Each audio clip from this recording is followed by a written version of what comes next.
bahwa ini minum kapsul stem cell kan gitu ya. Nah, harus disadari bahwa stem cell itu adalah sebuah benda yang hidup. Ya, sehingga kalau dia masuk dalam kapsul, masuk dalam saset itu jelas nggak mungkin. Ya. Kalau stem cell masih terus berjalan untuk trialnya, untuk penelitiannya, sehingga kalau disampaikan efek sampingnya apa sih yang pasti dok? Ya kita semua belum tahu secara pastinya ya. Karena apa? Karena masih berjalan, nanti ada satu tahapan penelitian yang memang khusus melihat efek samping nih, dan ini kita belum sampai ke sana.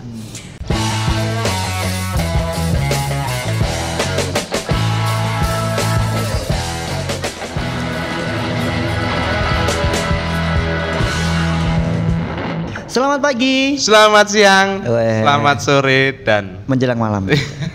Oke, ketemu lagi di mana? Positif Podcast Sehat Solutif. Think positive and get more solution. Ya baik Sobat Muardi, pagi, siang, malam hari ini ya kita ketemu lagi ya Dokter Nonot ya. Iya luar biasa. Dengan host tercinta kita. Terkeren. Jangan dibahas host sebelah. Biarin aja. Nanti cemburu host sebelah ya dok ya. Ya baik Dokter Nonot, lama ya kita udah 1 bulan ya kita nggak siaran ya. Iya karena kita jadwalnya juga 1 bulan sekali juga. 1 bulan sekali ya. Tapi bulan kemarin kosong kayaknya. Tapi bulan kemarinnya 2 kali. 2 kali ya, ngebut ceritanya. Bu manajer kejar setoran. Oke Sobat Muardi, di pagi hari ini kita ketemu lagi di Positif ya. Banyak banget yang tentunya di Positif nanti kita akan menggali beberapa pengalaman-pengalaman ya. Kasus-kasus materi-materi yang mungkin yang lagi trending topik ya kan. Dan apa ini? Di luar trending topiknya itu. Sebenarnya kita tuh mau ngulik loh, di rumah sakit itu ada apa sih sebenarnya? Rumah sakit Muardi itu mungkin di masyarakat awam hanya melihat gedungnya besar ya kan, hanya tampak depannya, IGD, rawat jalan ya kan. Padahal kita punya gedung-gedung baru, pelayanan baru yang mungkin masyarakat awam nih belum tahu nih dok. Nah apa itu ya? Ya oke, kita langsung aja Sobat Muardi.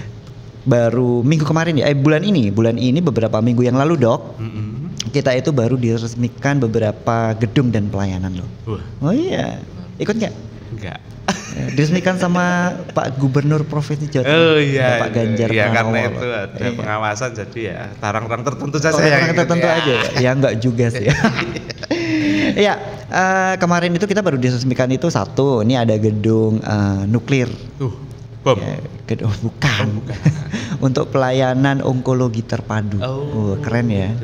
Iya. Ya. Itu kemarin beliau langsung meresmikan dengan tangannya beliau memotong pita. Iya. Luar biasa. Terus yang selanjutnya kita punya gedung baru yang sebentar lagi akan kita pakai dok. Itu ada gedung administrasi dan parkir. Itu sekitar 12 lantai loh. Nanti ke depan Muardi itu nanti ada 3 tower nih. Ya kan? Ini yang tower yang terakhir baru proses pembangunan. Dan yang istimewa ya kan. Ini ada namanya pelayanan untuk laboratorium stem cell. Wih, keren kan? Stem cell. Apa itu stem cell? Nah, dari situ kita nanti akan bahas ya kan. Karena kita sudah hadirkan ini narasumber yang TOP BGT banget lah. Pakar. Ketuanya loh, mana loh? Ketuanya. Kita langsung saja ini kita sambut ya Sobat Muardi, ada Dr. Bintang Sucahyo, spesialis ortopedi konsultan. Selamat pagi dokter. Pagi, siang, malam. Senang loh kita kehadiran Dokter Bintang ini ya.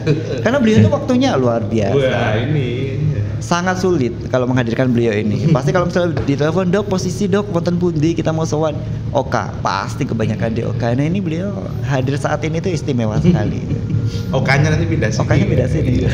Oh di Orif di sini. Ngeri sekali. Langsung yang kedua. Yang kedua ada Dr. Arif Nurudin, spesialis penyakit dalam, konsultan rheumatologi Vinasih. Assalamualaikum dokter. Kita udah 2 kali ya dok. Kok beda sana selalu pagi sudah assalamualaikum. Iya. Pokoknya kalau misalnya dengan dokter Arif itu langsung adem gitu. Langsung adem. Ini dokter Arif juga nggak asing loh sama dengan Positif loh. Dulu pernah kita undang juga. Oh iya. Dan beliau ini juga sangat aktif di live streaming yang lain ya dok ya. Bener loh. Ya baik dok, pada pagi hari ini, siang ini, malam ini ya, ini syutingnya nih nggak tahu nih waktunya kapan. Dengerinnya Iya, kan dengerinnya bisa kapan. saja. Iya. Kemarin kan baru diresmikan. Ini saya langsung dengan Dokter Bintang dulu ya. Iya. Baik Dokter Bintang. Kemarin kan kita baru resmikan yaitu laboratorium stem cell. Nah kalau saya nih orang awam nih dok, apa sih dok stem cell itu dok? Nah, Iya, terima kasih Mas Bius ya. Siap. Jadi stem cell itu adalah per definisi untuk orang awam ya, kita adalah suatu sel yang diambil dari salah satu tubuh kita, yap. tapi dia harus dilakukan processing sehingga menjadi stem cell. Jadi sel yang kita ambil itu belum langsung stem cell, jadi harus dilakukan suatu processing sampai dia dinyatakan sebagai stem cell. Itu yang dinyatakan bahwa banyak orang bilang adalah ini stem cell. Padahal untuk menuju ke situ itu harus ada processing yang harus diikuti gitu. Ya. Berarti memang kalau misalnya stem cell itu memang harus ada proses pengambilan, terus proses nanti gimana dok? Ya. Pemisahan dan nanti akhirnya menjadi suatu obat atau suatu apa dok nanti? Ya, jadi misalkan kita mau membuat stem cell, itu kita ambil dari salah satu bagian tubuh, misalkan saja dari kulit, dari lemak, kan gitu ya, atau dari tali pusat. Nah, pada saat kita ambil, itu tidak serta-merta jadi stem cell. Jadi harus dilakukan processing, harus dilakukan screening juga dulu, supaya bahwa sel yang kita akan gunakan stem cell ini betul-betul terbebas dari penyakit, terbebas dari semuanya lah ya, jadi jamur, kuman, HIV, virus gitu kan ya. Terus ada screeningnya dulu. Nah kemudian processingnya ini sangat-sangat strict sekali aturannya. Gitu. Mitos atau fakta? Nah, langsung kita menuju. Kan karena tadi dokter Bintang bahasa awamnya ini. Bahasa awam. Nanti mitos dengan dokter Bintang ya, dan faktanya nanti dengan dokter Arif. Kita langsung nih, dokter. Mitos atau fakta? Stem cell berasal dari janin yang diaborsi. Nah, iya. Mitos. Mitos. Iya. Gimana dok penjelasannya dok? Ya, jadi stem cell itu bukan dari janin yang diaborsi. Jadi dia bisa dibuat dari janin yang hidup. Tetapi untuk di Indonesia itu tidak diperbolehkan. Iya, tidak diperbolehkan karena satu itu adalah mengambil sesuatu yang dari orang hidup menyebabkan janin itu bisa cacat atau bisa menjadi mati. Ya, jadi itu tidak diperbolehkan sehingga di Indonesia mungkin di luar negeri yang mengandung itu bisa saja ambil dari fetus gitu ya, tapi di Indonesia tidak boleh. Yang diaborsi itu memang enggak diaborsi. Enggak diaborsi. Janin hidup. Dari hidup gitu. Tetapi dengan diambil suatu stem selnya itu akan menyebabkan suatu perubahan dan itu tidak boleh. Stem cell dapat membuat tangan atau kaki diamputasi tumbuh kembali ini. Ini kayak film ini ya, Spider-Man. Iya. Nah, ada tumbuh kembali. Mitos juga. Iya. Jadi overclaim ya. Jadi namanya stem cell itu bukan membuat tapi dia meregenerasi. Jadi misalkan sel yang tua menjadi mudah lagi ya toh. Kemudian sel yang sedikit diperbanyak. Tapi tidak untuk membuat suatu organ yang baru. Kan kaki itu membuat suatu organ baru ya. Jadi enggak. Jadi bukan begitu definisinya. Jadi mitos. Oke. Lanjut ya. Dokter, mitos atau fakta? Stem cell harus berasal dari sel manusia. Lali lupa ya. Fakta dok. Iya. Oke. Iya. Jadi stem cell itu sumbernya banyak ya. Dari bagian fetus seperti dari umbilical tali pusat, kemudian dari lemak dan dari beberapa macam kan, tapi semuanya harus dari manusia. Karena sekarang ini beberapa orang membuat stem cell dari hewan dan tumbuhan dan itu tidak diperbolehkan. Dari Permenkes sudah ada yang menyatakan bahwa tidak diperbolehkan membuat stem cell dari hewan ataupun tumbuhan, harus dari manusia. Entah dari bagian tubuh yang mana, yang penting dari manusia. Jadi fakta ini. Manusia hidup. Bukan mayat. Bagian kalau itu mayat ya. Baik. Oke, lanjut. Stem cell dapat dijual bebas di pasaran. Sebelumnya Mbak. Oke. Dapat dijual bebas dalam bentuk kapsul dan saset. Mitos. Ini yang saya sampaikan bahwa masyarakat kita ini banyak dibohongin ya. Bahwa ini minum kapsul stem cell kan gitu ya. Nah, harus disadari bahwa stem cell itu adalah sebuah benda yang hidup. Ya, sehingga kalau dia masuk dalam kapsul, masuk dalam saset itu jelas nggak mungkin. Karena dia tidak akan bisa melakukan tugasnya sebagai sel yang bisa menjadi apa yang kita maui. Gitu. Jadi jelas ini sekali jangan sampai masyarakat itu terbohongi lagi, ya kan itu produk-produk dari luar ya. Mengatasnamakan ini adalah stem cell. Karena apa? Begitu ada label stem cell, maka dia akan harganya jutaan. Dan masyarakat kita kalau itu dari luar negeri langsung beli walaupun mahal ya toh, padahal dibohongin kan gitu kan ya. Kemudian dikatakan lagi bahwa stem cell ini bisa bla bla bla bla gitu yang overclaim ya. Akhirnya masyarakat terpengaruh karena mereka misalkan aja berharap banyak terhadap penyakit yang mungkin dideritanya gitu. Lanjut Dr. Selanjutnya adalah stem cell dapat dibuat dari sel lemak manusia. Fakta. Bagian saya ini. Alhamdulillah saya bisa mendonorkan banyak stem cell. Betul. Lemaknya banyak.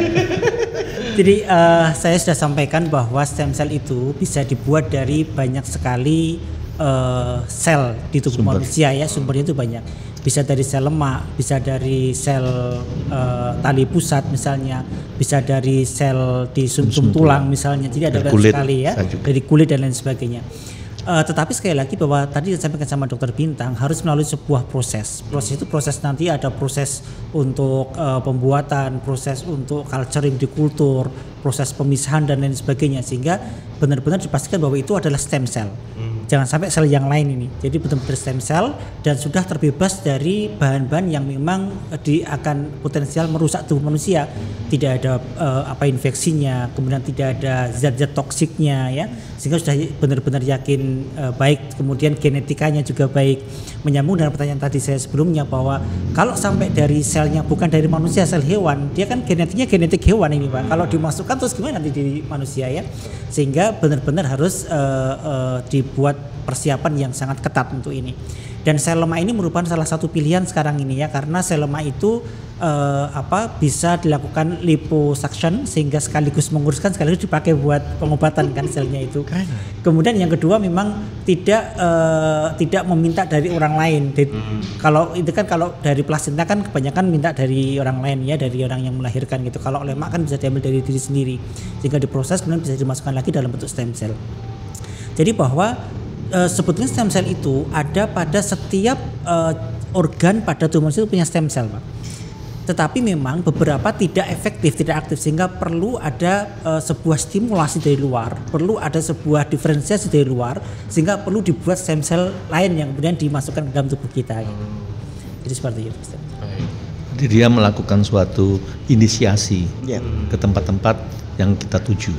Jadi misalkan ada yang dari penyakit di lutut ya, kita masukkan di sana dan dia akan melakukan suatu inisiasi dan fungsi-fungsi yang ada di stem cell itu akan berkembang sesuai yang kita harapkan.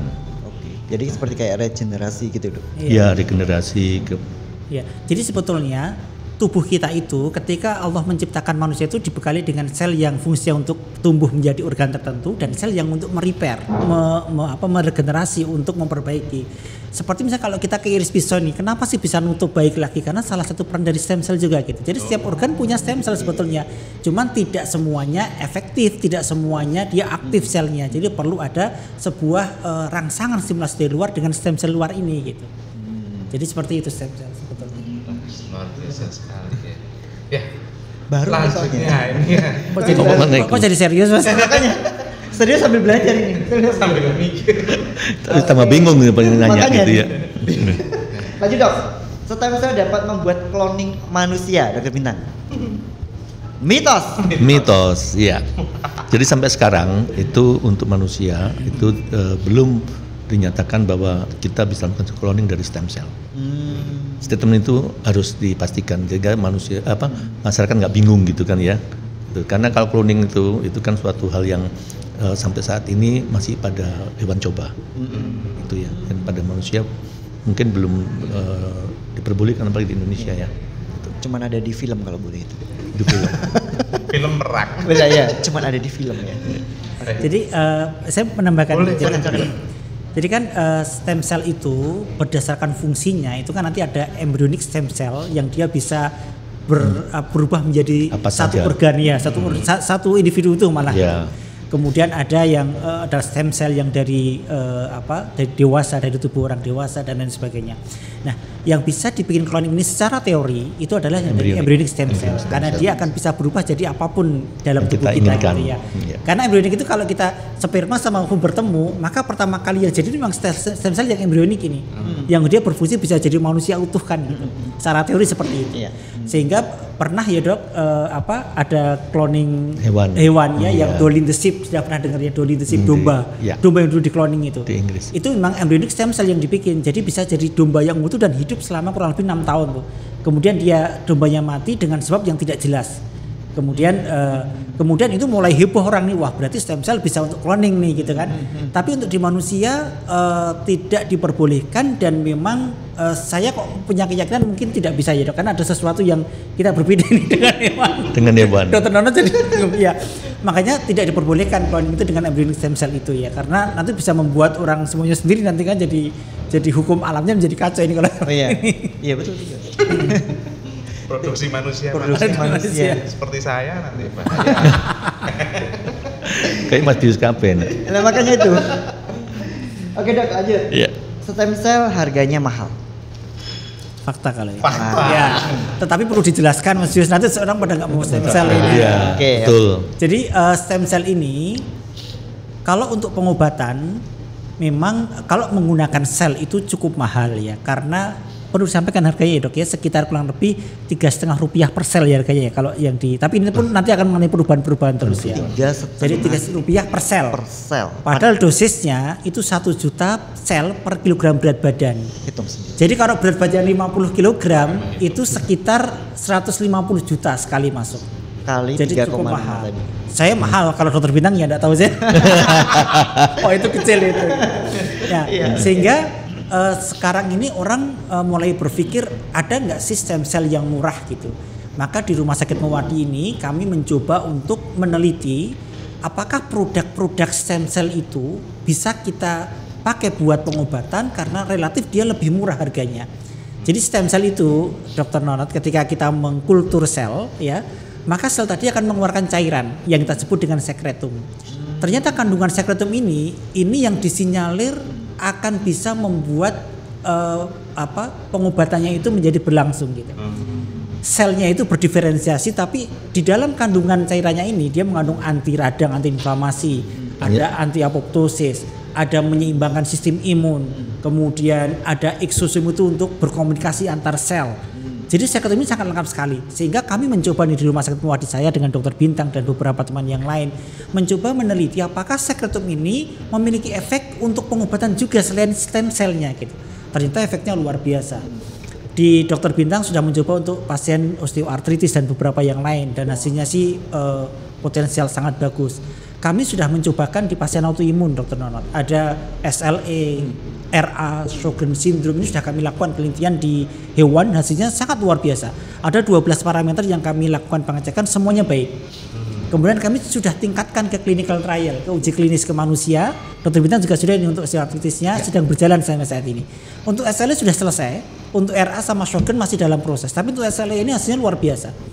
Jadi hasilnya sangat bagus sekali untuk klinisnya orang tersebut, nyerinya berkurang banyak, keluhan-keluhan hasilnya berkurang banyak, bahkan sampai dengan laboratorium juga berkurang banyak. Dan sekretum ini sangat murah, kembali kepada pertanyaan, sangat murah. Sekretum ini harganya sangat murah, karena berbeda-beda ya Dok. Ya jadi maksudnya murahnya itu karena kita tidak harus menggunakan sel yang hidup itu. Jadi sel hidup itu kan bisa kita simpan, kita bisa hidupkan kembali, kemudian kita processing untuk menghasilkan sekretumnya itu. Nah, yang mahal adalah proses untuk menjadikan ke selnya menjadi stem cell itu. Prosesnya menjadikan stem cell itu yang mahal. Sehingga pada saat kita gunakan itu, maka untuk membuat lagi diperlukan proses yang sama. Betul. Oke. Nah, pada saat kita menggunakan skeletum tadi, itu adalah kita mengambil dari stem cell yang kita bekukan. Jadi stem cell itu bisa kita simpan dalam min 250 derajat itu, dan itu bisa kita simpan tahunan. Gitu. Dan kalau sel itu kan makanya kan 1 juta per kilogram berat badan, jadi cukup banyak nih. Kalau sekretum itu cuma sekitar 1,5 sampai 3 cc. Padahal sekali panen itu kita bisa dapat beberapa liter sekretumnya. Jadi ya, sangat banyak betul. kan, sangat banyak sekali. Bahkan ada yang 1 kali siklus itu sampai dengan 9 liter sekretum. Jadi sangat banyak sekali. Jadi kita bisa jual murah karena seperti itu. Ya, Jadi, kemudian perlu saya tambahkan juga supaya masyarakat nggak Dr. Nonot dan Mas Bius, supaya nggak bingung ya. Suatu cairan yang seolah-olah itu cairan, itu masyarakat kan tidak tahu bahwa ini jual skeletum, kita disuntik skeletum gitu kan ya. Nah, tapi yang harus ditanyakan oleh masyarakat satu, itu dibuat di mana, oleh siapa, ya toh, dari apa, sehingga proses ini yang harus ditanyakan bahwa tidak bisa misalkan saya di rumah itu bikin sekretum, ya kan, karena untuk menjadi stem cell-nya itu kan ada tempat yang harus khusus. Betul. Makanya tidak semua tempat bisa dinyatakan sebagai tempat yang menghasilkan untuk laboratorium stem cell. Oke, nah kemudian produknya sendiri itu juga bagaimana nyimpennya, bagaimana membawanya. Masyarakat kan kadang-kadang bisa, stem cell mana? Tiba-tiba suntik di rumah, dikirim gitu. Padahal nggak begitu. Pengirimannya pun juga harus dalam kaidah-kaidah, misalkan ada tempatnya yang suhunya nggak rusak. Jadi nggak bisa dari mana Bu? Dari beli stem cell di warungnya Bu Siti ya, nggak bisa gitu kan. Jadi ada ininya kan, ada apa istilahnya itu? Kapsul? Bukan, yang kapsul beda lagi. Kalau stem cell kan cairan. Iya, betul. Ya skeletum itu kan cairan. Nah itu juga nggak bisa tiba-tiba dia beli kemudian suntikan sendiri gitu. Karena sekarang banyak yang jual Pak. Iya. Sekarang banyak yang jual bebas ini pesan yang harus kami sampaikan kepada masyarakat. Tidak bisa orang kok industri rumah tangga bikin stem cell sendiri, bikin sekretum.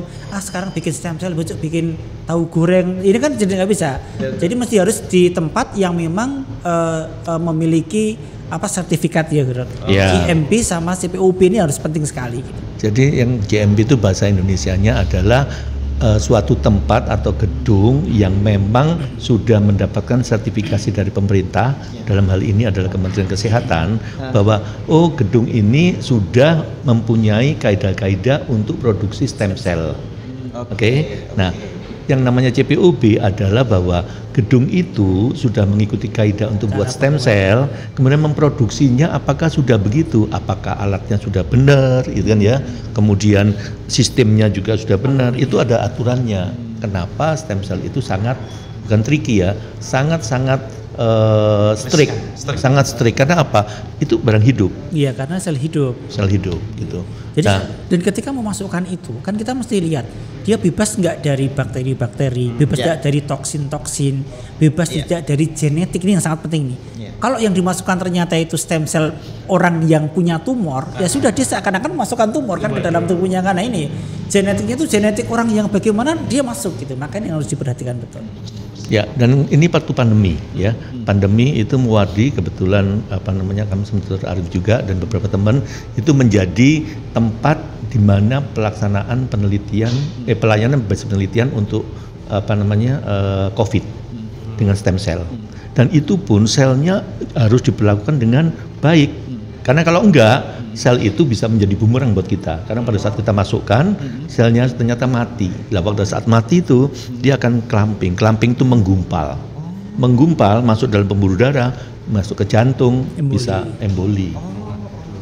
Itu. Emboli itu merupakan penyebab kematian yang paling cepat. Iya. Jadi kan berarti itu termasuk efek samping ya. Salah satu efek samping. Iya, kenapa kok stem cell itu tidak bisa disembronokan gitu loh. Betul. Ya, karena misalkan aja bawa stem cell bagaimana dicangking gitu. Dia kayak bawa barang kue gitu kan ya. Nggak ada suhunya, nggak dipertahankan, dan transportasinya itu ada SOP-nya juga. SOP adalah standar bagaimana membawa stem cell yang benar dan baik sehingga kualitasnya pada saat dia diambil dari tempatnya aslinya itu pada saat sampai ke pasien adalah safe.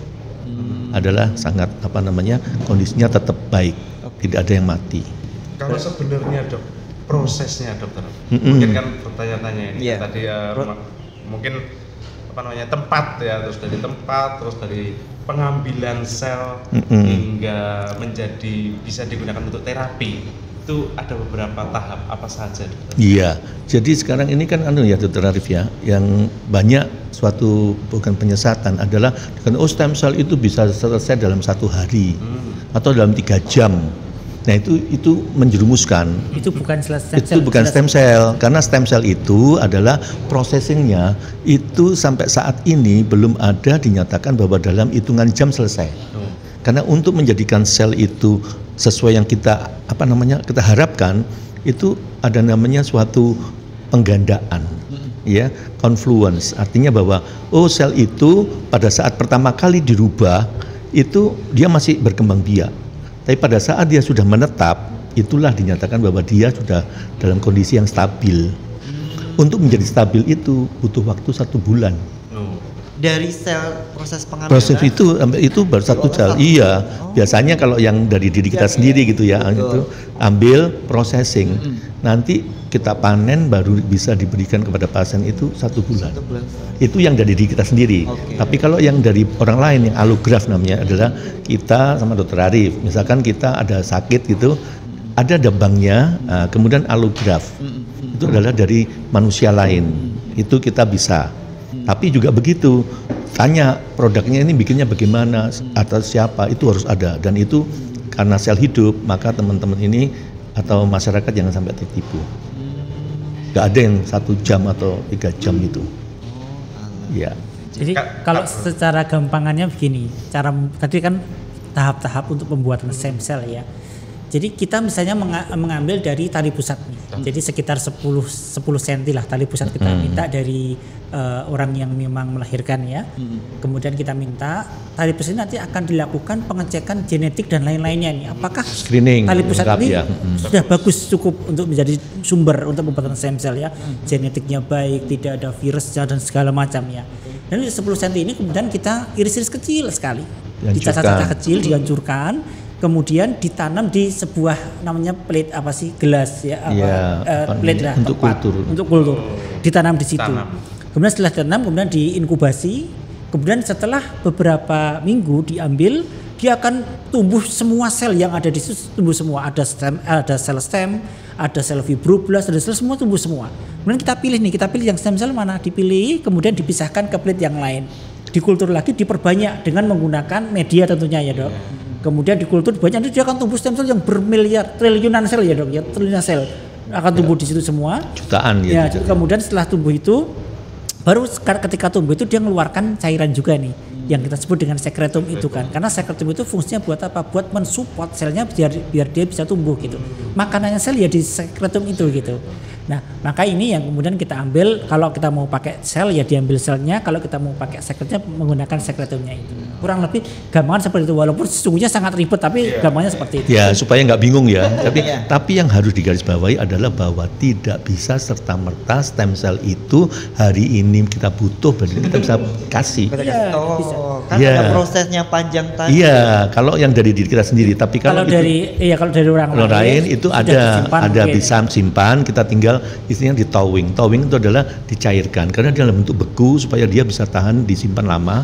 Pada saat dia istilahnya itu dicairkan lagi, maka kita harus cek lagi apakah sel ini masih hidup, apakah sel ini kaidah-kaidah lainnya juga ini masih ada. Kalau itu bagus, aman, baru kita kirim. Gitu ya. Jadi waktu COVID itu kan ini kita ya Pak Arif ya, kita berhadapan dengan waktu. Ya kan? Pada saat kita butuh pasien itu ya harus segera. Nah, itu prosesnya mulai dari pengiriman dari Jakarta, kemudian ke ke Solo gitu. Waktu itu kita belum istilahnya itu kasusnya banyak sekali gitu. Ya. Dok, tadi kan dibicarakan kalau misalnya pengambilan itu ada yang dari lemak sama dari tali pusat ya dok ya? Tali pusat, dari sumsum tulang, dari kulit, itu kalau macam-macam. Menurut dokter nih, seorang awam, lebih bagus yang mana? Ya, pengambilan di dalam proses stem cell itu nanti sebelum disuntikkan atau didistribusikan ke manusia yang lain pasien. Nah itu lebih bagus di mana dok? Apakah Dr. Arif dulu. lemak? Iya. Ya. Jadi untuk menjawab ini ada beberapa sisi nih, dijawab dari sisi apa gitu ya. Kalau dari sisi, jadi mesti melihat beberapa hal. Yang pertama adalah yang mau kita obati itu organ ataupun jaringan yang mana gitu. Kalau dia misalnya pada kasus-kasus dengan hematologi, misalnya pada kanker, leukemia dan lain sebagainya, maka kita menggunakan hematopoietic stem cell. Sementara kalau yang organ yang padat ya seperti tulang, tendon dan sebagainya, maka kita menggunakan yang mesenchymal stem cell. Dua ini merupakan jenis stem cell dengan sumber yang banyaknya itu berbeda gitu. Misalnya kalau hematopoietic stem cell ya kita ambil dari sum-sum tulang lebih banyak ini kandungannya gitu. Sebenarnya kalau mesenchymal kita ambil dari tali pusat gitu. Jadi tergantung yang mau diobati apa dulu ini ya. Jadi tidak bisa kok harus dengan ini, tidak bisa, tergantung kasusnya apa dulu gitu ya. Yang pertama itu. Kemudian yang kedua, kalau mesenchymal stem cell yang kita pakai bukan kasus hematologi ya, kasus mesenchymal. Maka yang mana yang paling baik dipakai? Kaidahnya adalah semakin mendekati ke arah primitif, semakin mendekati ke arah janin itu semakin banyak kandungan stem cell-nya.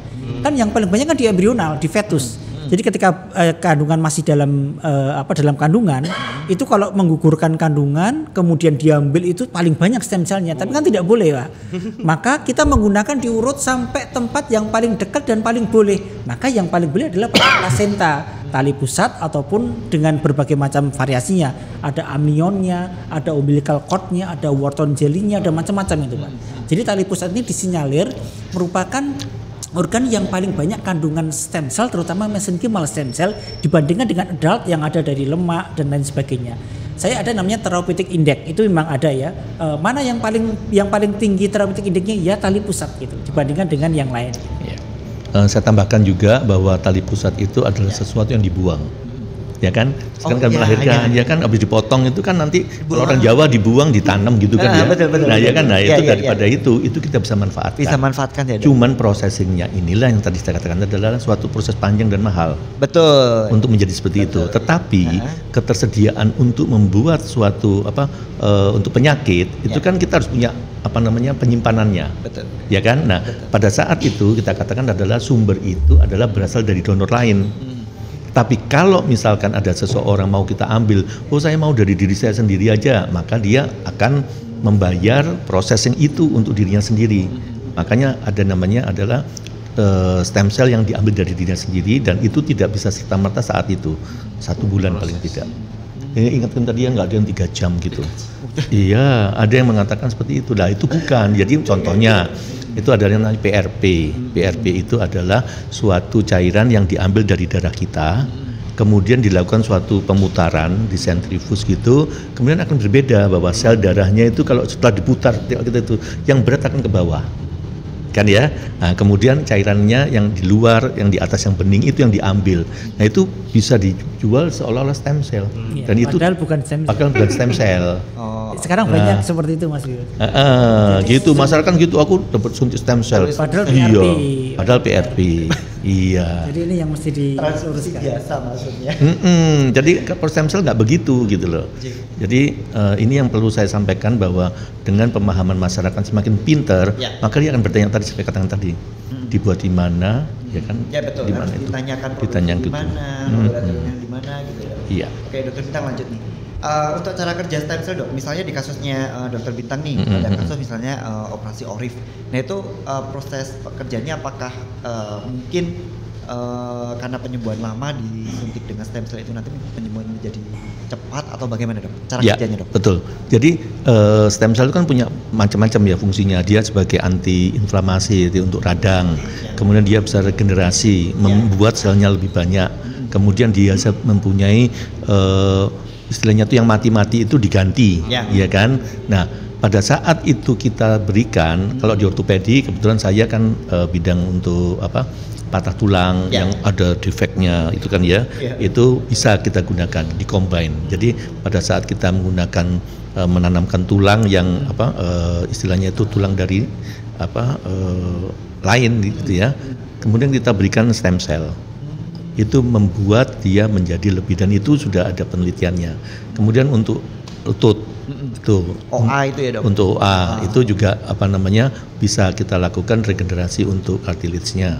Cartilage tulang rawan ya. Betul. Tapi ada juga yang dari sumsum tulang belakang yang mengalami cedera itu juga dikatakan bahwa kita akan menggunakan itu untuk merepair karena yang rusak ini harus diganti gitu ya. Jadi untuk proses ininya dok, proses kalau misalnya untuk proses penyuntikannya itu misalnya dalam 1 bulan itu harus berapa kali sih dok?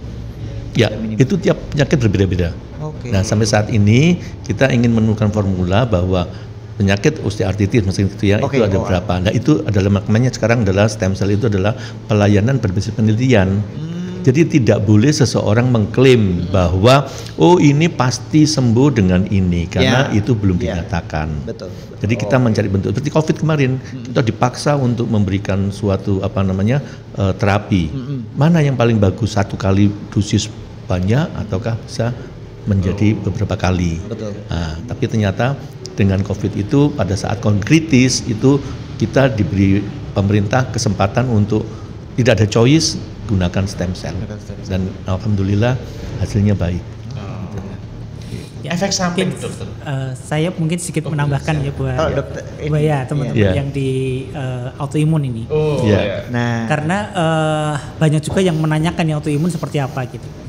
Jadi di autoimun ini stem cell ini secara teori sangat efektif sekali. Kenapa? Karena autoimun ini terjadi proses ketidakseimbangan sistem imun. Jadi kalau lebih lengkapnya nanti mungkin agak jelimet ya. Tapi intinya bahwa sistem imun tidak seimbang gitu. Maka sekretum stem cell ini dia berfungsi untuk menyeimbangkan sistem imun. Kalau sistem imun seimbang, maka tidak banyak sistem imun yang bersifat toksik yang diproduksi gitu. Maka ini akan kemudian akan menyebabkan penyakit autoimun apapun akan menjadi baik gitu karena seimbang kan. Karena gitu. Kemudian kalau yang sudah terjadi autoimun, maka pada autoimun itu pasti akan terjadi inflamasi, radang di mana-mana. Radang di lutut jadi nyeri lutut, radang di sendi-sendi yang lain jadi nyeri sendi, radang di ginjal jadi gangguan ginjal dan seterusnya. Maka pada sekretum ini juga mengandung anti radang, anti inflamasi yang cukup kuat. Kemudian pada autoimun itu terjadi namanya vaskulitis, radang pada pembuluh darah menyebabkan kematian sel-sel endotel pada pembuluh darah. Maka pada stem cell ini dia mengandung anti apoptosis dan anti kematian sel gitu. Sehingga sebetulnya sangat banyak sekali fungsi sekretum stem cell ini pada pasien autoimun. Sehingga ketika kami lakukan penelitian itu ternyata memang hampir semua parameternya baik semua dok. Sehingga kami berani untuk menunjukkan kepada clinical trial kepada manusia karena memang di hewan sangat baik sekali. Dan di manusia pun juga ternyata satu penelitian kami sudah selesai yang SLE. Klinisnya membaik, nyerinya berkurang, kondisi fisiknya membaik. Ini yang kemudian menyebabkan akan kami teruskan lanjutkan kepada tahap-tahap penelitian selanjutnya gitu sehingga nanti lama-lama harapan kami menjadi sebuah guideline, sebuah alternatif ajuvan ya, terapi tambahan atau alternatif terapi untuk SLE di mana pasien autoimun ini kan sampai saat ini belum ada pengobatan yang definitif yang pasti hanya mengandalkan steroid, hanya mengandalkan imunosupresan yang dia tentu efek sampingnya juga sangat banyak sekali gitu. Maka ini yang menjadi harapan kami supaya stem cell bisa menggantikan terutama posisi steroid ini. Dan yang penting adalah bahwa SLE ataupun rheumatoid shortcake semuanya itu kalau ada kaitannya dengan kita, dengan saya, maksudnya ortopedi ya kan ya. Betul. Jadi biasanya dokter Arif itu misalkan udah kadung udah rusak semua gitu, kemudian saya diserahkan ke saya gitu kan ya. Perbaiki. Jadi yang sudah lengket, yang sudah ini karena rusak semuanya itu bagian kami. Kita gunakan operasi. Tapi tujuan daripada stem cell ini adalah menghambat itu dulu, jangan sampai parah, jangan sampai rusak semua. Nah disitulah quality hidup itu bisa kita perbaiki dengan adanya stem cell ini. Dan bagi saya itu adalah kualitas hidup pada saat dia muda itu kan lebih bagus ya. Karena pasien-pasien saya yang SLE dari Dr. Arif ini itu dikirim ke saya itu masih muda banget, 26 ya, usia produktif semua. Pada saat saya mengganti sendinya kan saya merasa bahwa dulu indikasinya biasanya untuk osteoartritis yang tua-tua kan ya. Tapi karena dia sudah tidak bisa jalan, tidak bisa istilahnya mengeluh nyeri banget ya. Padahal dia bisa pengen jalan, pengen gandeng anaknya itu nggak bisa semua. Nah, terobosan inilah kita harapkan bahwa jangan sampai parah dulu di terapi. Tanda-tanda itu adalah penelitian yang futuristik, kita harapannya adalah baik. gitu. Lanjut tadi dok. Iya dok. Apa? Sedikit terpotong tadi. Efek samping. Oh iya. Ya, semua. Efek samping. Jadi efek samping kan pada saat ini adalah sesuatu yang baru. Itu adalah kita berharap bahwa efek samping itu kita bisa monitoring, ya kan? Nah, yang harus disampaikan dengan jujur kepada masyarakat adalah segala sesuatu yang baru itu satu, kaidah awalnya itu harus ditaati dulu. Satu tadi, kenapa pasien sekarang aja misalkan aja nggak terekspos, disuntik tiba-tiba mati, gitu. Tapi setelah ditelusur tadi dibikin di mana, bagaimana proses bawa itu komplikasi yang sering terjadi.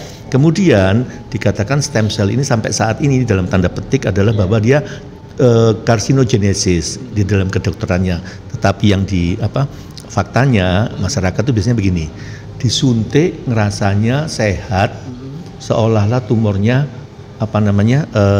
berhenti gitu kan ya, karena dia merasa ini yang satu psikosomatis, karena merasa wah ini saya sudah membayar mahal gitu, jadi begitu disuntik itu langsung enak gitu kan gitu. Tiba-tiba 3 bulan lagi nangis lagi. Kenapa? Ternyata tumornya menjadi tumbuh dengan cepat, spreading begitu. Karena apa? Ya karena tadi itu suatu proses yang membuat sel-selnya itu menjadi lebih aktif, itu yang masyarakat nggak tahu. Dan stem cell-nya sendiri, apakah itu betul stem cell? Kan gitu ya. Jadi kaidah-kaidah tadi kan karsinogenisnya itu sampai sekarang itu kita harus hambat supaya itu tidak terjadi. Tapi proses itu kita belum temukan bahwa tetap kita harus sampaikan itu. Berarti memang dari masyarakat itu untuk proses stem cell ini harus rekomendasi dokter ya? Iya, nggak bisa sendiri, nggak bisa minta sendiri gitu ya. Aku minta stem cell dong gitu ya. Nggak bisa, berarti harus rekomendasi. Tapi sekarang banyak loh, diiming-imingi. Iya, diiming-imingi. Jadi gitu. Oh ini semakin mahal, semakin masyarakat itu senang. Bangga. Oh aku dapat obat mahal ini yang suntik stem cell gitu kan ya.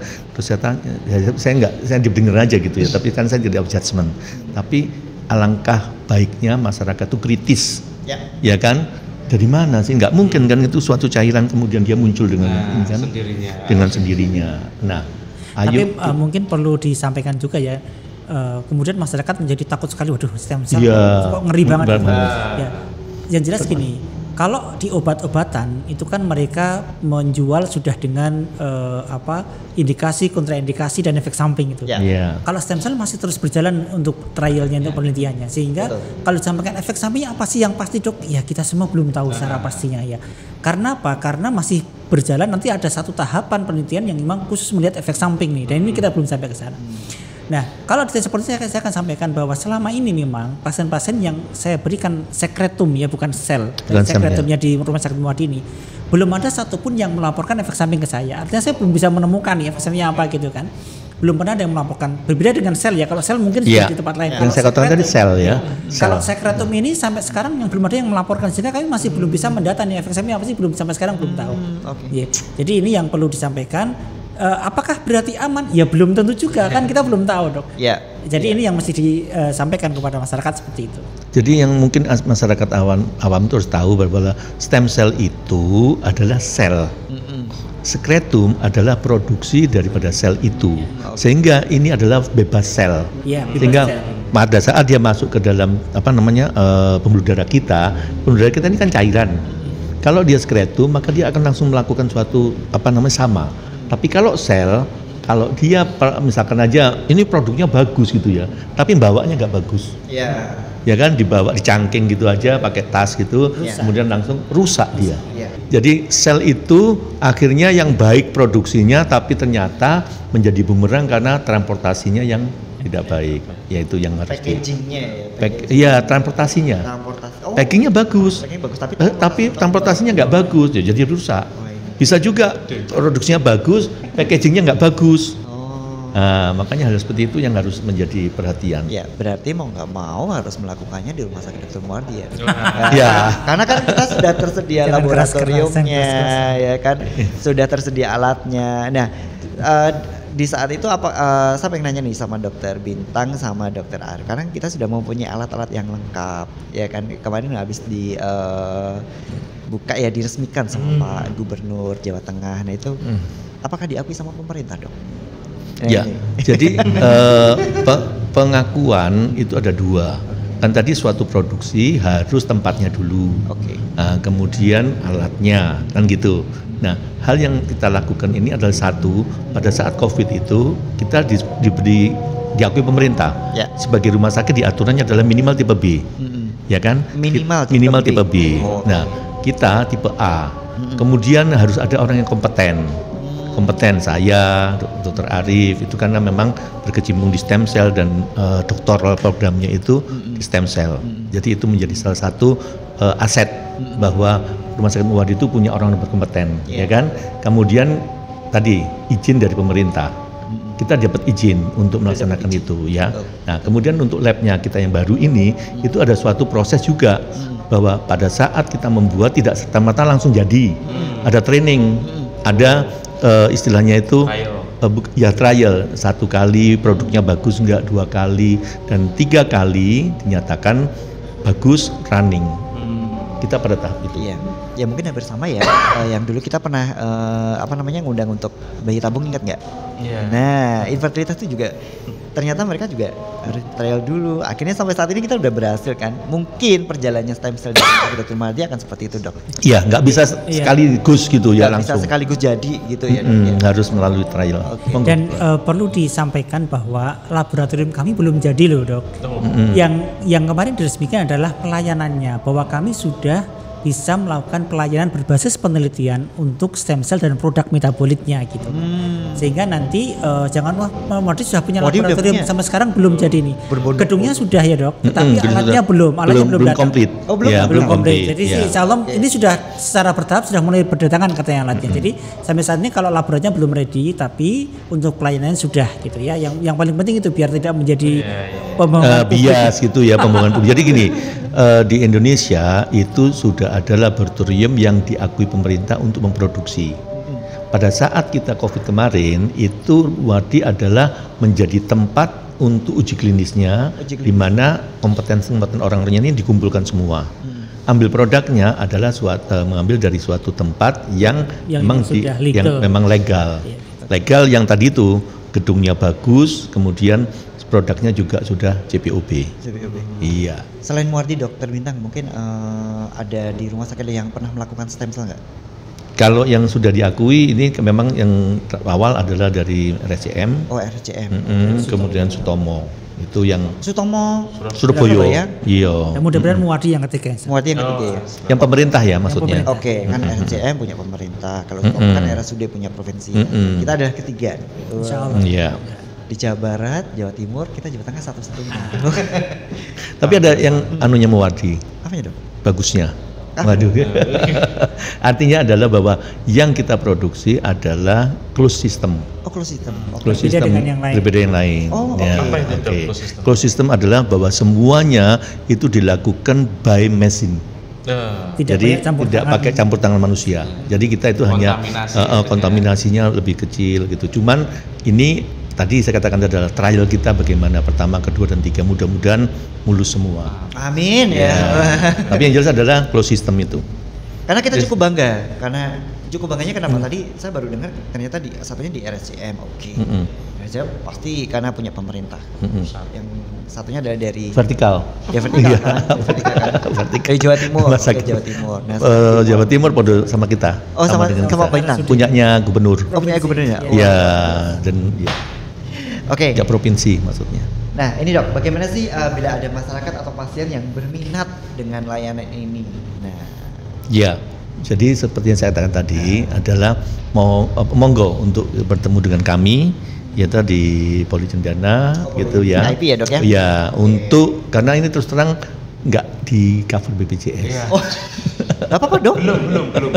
Belum di cover BPJS. Ya karena prosesnya mahal banget. Iya, bukan cover BPJS. Tapi suatu saat kalau itu menjadi suatu terapi standar, mudah-mudahan. Tapi nggak tahu kapannya. Nggak tahu kapannya ya, Dok. Iya.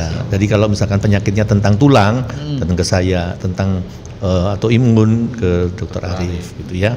Untuk layanan yang lain, mungkin teman-teman nanti akan juga akan menyampaikan, misalkan di Opjin, ya toh, kemudian dari neurologi, dari kulit, ya itu kan bedah plastik, itu di center-center yang lain semua pada bergerak untuk kontribusi pada pelayanan stem cell untuk masing-masing penyakit di bidang mereka.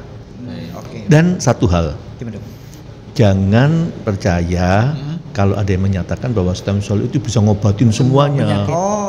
Iya, harus tadi ya.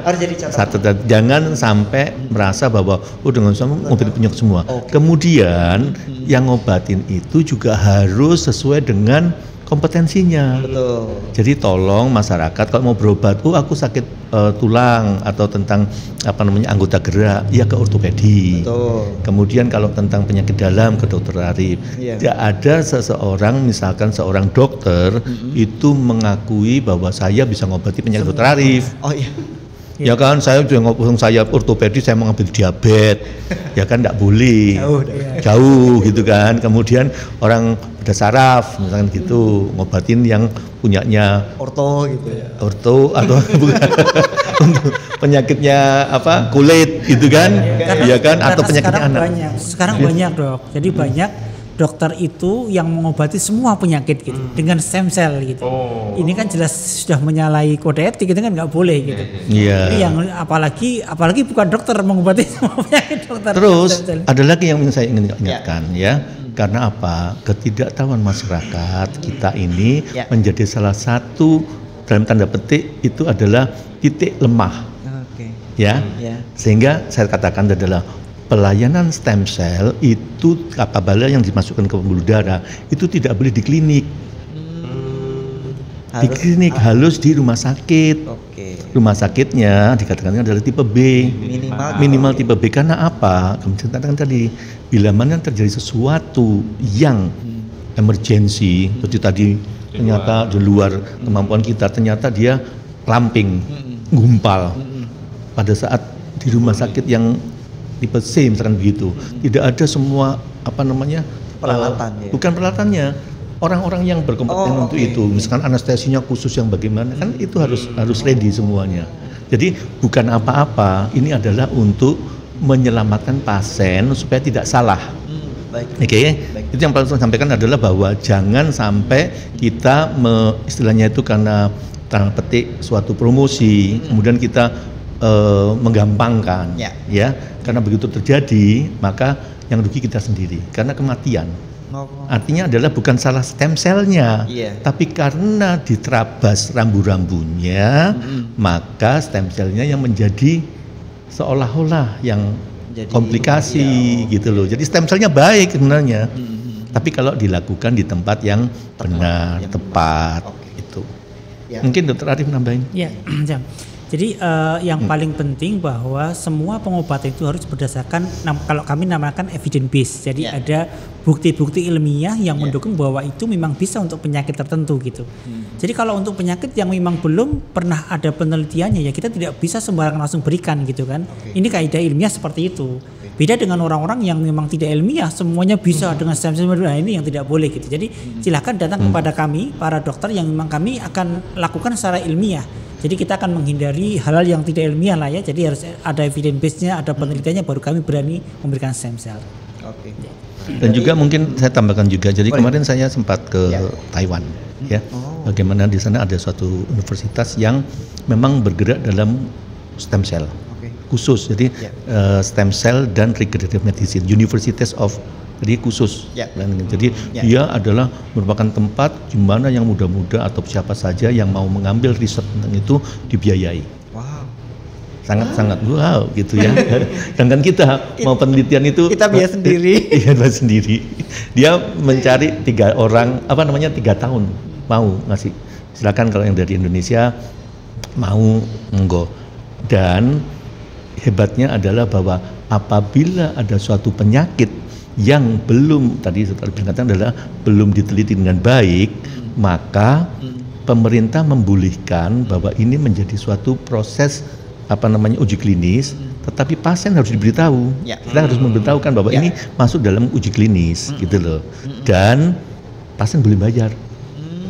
Karena dia ingin, aku sudah pada terminasi yang saya tidak punya choice gitu kan ya, tidak punya pilihan terakhir gitu kan, terus dia begini dan mampu ya. Nah, dari orang yang mampu ini kita mengambil suatu proses penelitian yang nantinya akan manfaat untuk yang nggak mampu. Karena ternyata ini bisa, dan tanda orang mampu ini kan istilahnya dia nggak mikir duitnya gitu, dan itu diakomodir. Kalau di kita sekarang ini kan masih belum, bahwa penelitian harus tidak boleh bayar kan gitu kan ya. Tetapi dalam tanda kutip apabila dia itu mampu diakomodir. Ini yang bagus sekali. Ini dok, saya penasaran sama dokter Arif nih. Tadi dokter Arif bicara tentang autoimun, karena saat ini juga tadi saya dengar informasi dari dokter Bintang itu autoimun kan sekarang sudah mengarah ke usia yang sangat muda-muda, dok. Apakah menjadi harapan besar dengan pengobatan secara stem cell ini? Ya.